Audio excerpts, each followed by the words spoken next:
In 1914, there lived an 8-year-old boy in a village in Japan.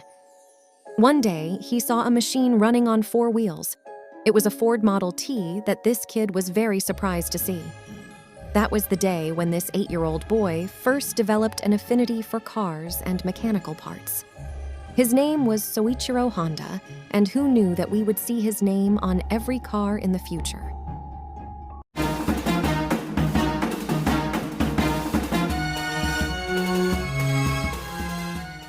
Soichiro Honda was born in 1906 in a small village near Mount Fuji in Japan. His father was a blacksmith as well as a part-time bicycle repairer.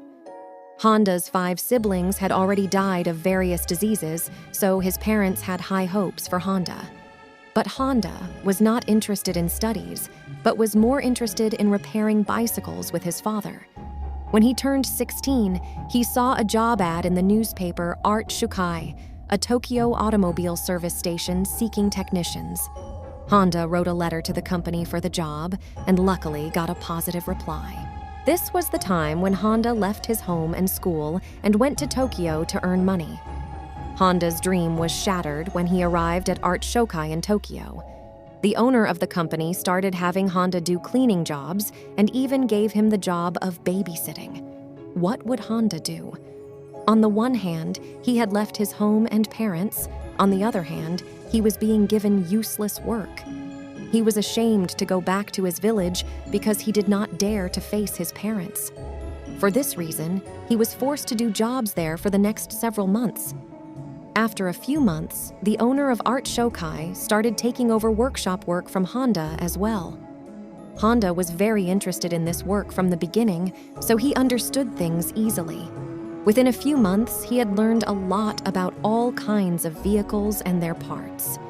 During this time, Art Shokai also built 2 sports cars, the first being the Art Daimler and the second being the Curtiss. Both of these vehicles were built using used engines that also won first place in the Japanese Motor Car Championship in 1924.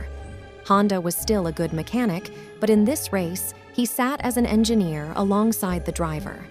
It was this event after which Soichiro Honda made motorsports his religion. For the next several years, he continued to work at Art Shokai and expand his experience. In 1928, when Honda was 22 years old, the owner decided to open another branch in the city of Hamamatsu. The owner assigned Honda to run the branch. Honda started this new branch of Art Shokai with 1 worker, and in just 2 years, it grew to 30 workers. He had now also become a brilliant mechanic and racing driver. Using his skills, he designed a sports car for his owner. This car could run at a speed of 120 kilometers per hour, which broke all the old records. And this record remained the highest record in Japan for the next 20 years. The importance of Honda in the heart of the owner of Art Shokai had increased. He wanted to open his own workshop. But perhaps fate did not approve of this. In 1936, Honda met with a terrible accident while racing. In this accident, his life was saved, but his left arm was fractured, his shoulder was dislocated, and he suffered several facial injuries. This seemed to be the end of Honda's life. He could neither work as a mechanic nor participate in racing. After several months, when he recovered, he requested the owner of Art Shokai that he could no longer do this repair work, but he proposed the idea that why not start a separate company to make spare parts. Art Shokai's stakeholders immediately rejected Honda's idea as they were already getting profits and no one wanted to take a new risk. On this, Honda decided to open a parts manufacturing company alone. In 1936, at the age of 30, he opened Tokai Seiki Heavy Industries along with his friend and made his friend Shichiro Kato its president.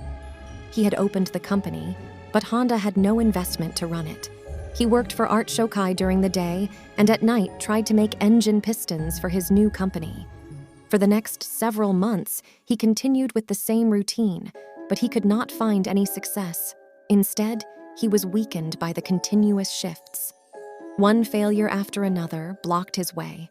Then he took admission in a university to master metallurgy. In 1939, after 3 years of hard work, he finally succeeded in making a piston. Now he quit his job with Art Shokai and started making pistons full-time, but he didn't know that the pistons he made still had many faults. When he presented his pistons to the Toyota company, Toyota rejected 47 out of 50 designs. This news came as a shock to Honda, as there was no way back from here. He started traveling all over Japan to understand the requirements of different companies. He went to different factories. After meeting with car manufacturers, he spent the next several years understanding the market, and after that, Honda made pistons once again. This time, these pistons had passed the quality control of all the companies. He started getting a lot of orders, and once again, Honda saw his dreams come true, and his company even hired 2,000 workers to fulfill the orders. Who knew that this Honda delight was only a guest for a few months? In 1941, Japan entered World War II, and the ministry took control of several Japanese companies, including Soichiro Honda. Honda was demoted to senior managing director of the same company, and things got worse when the company's workers were drafted into military service. The next 3 years were very difficult, but in 1944, an incident occurred that completely dashed Honda's hopes. During the air raid, a missile hit the Honda factory. The situation in the whole country was getting worse and worse. Japan seemed to be losing the war. Then, in 1945, there were 2 nuclear attacks that devastated Japan. After this incident, Japan surrendered to the Americans. The war was over, but Honda had lost everything. He sold his remaining assets to East Toyota for 450,000 yen, and once again sat down without a job. This situation was not only with Honda, but the whole of Japan was going through a very bad crisis. The economy was melting. Severe shortage of food and water and high inflation made the condition of everyone worse. Public transport was extremely difficult to find, as petrol had become scarce in Japan. Meanwhile, Honda found a small engine from the Japanese Imperial Army that the soldiers used to operate a wireless radio, and he got an idea. He thought, why not to solve his transportation problem by installing this engine in a bicycle? This will also make transportation easier and cheaper. Because in this period, people were already very worried about inflation. So when they saw this engine installed on a bicycle, everyone liked this idea very much. Honda got some used engines, but the demand was so high that now Honda has designed its own new engine. It was the first time in history that a Honda logo was seen on a machine, and Honda did not have enough money to produce these cycles in such large numbers. So he wrote an open letter to 18,000 shopkeepers. People had so much faith in Honda that 3,000 shopkeepers gave him a positive reply and also gave money in advance. Over the next 3 years, Honda created a motorcycle that perfectly suited the market's requirements. It was launched as the Super Cub, which took the market by storm as soon as it arrived. The model was so successful that in 1958 it outsold Triumph and Harley-Davidson in the US. Because Honda was very fond of racing, that's why it decided to make a sports bike. He would go to various bike races and note down the special features of the winning bikes. During this period, such sports competitions were more of a marketing tool for manufacturing companies than a race. Honda's first sports bike was launched in a few years, taking first place in the 1962 International Racing Competition. This race made Honda famous all over the world. By 1960, Honda had become the largest motorcycle manufacturing company in the world. And by 1968, it had sold 1 crore units.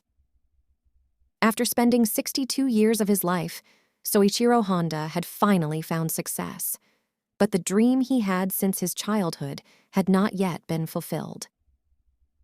Honda now wanted to go into car manufacturing. Many people told him not to do it, but he didn't listen to anyone.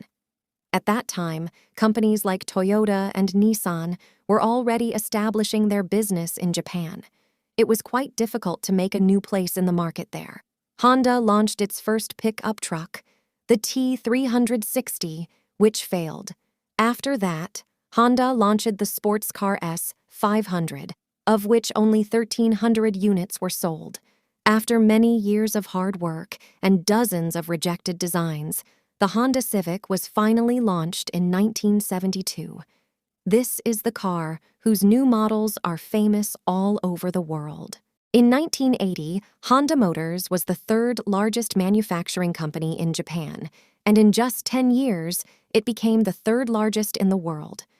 Today, we find the Honda name on cars, motorcycles, boat engines, plane engines, and dozens of power tools. Soichiro Honda retired from the company in 1973, the year after the Honda Civic was launched, and on August 5, 1991, his life's journey ended forever.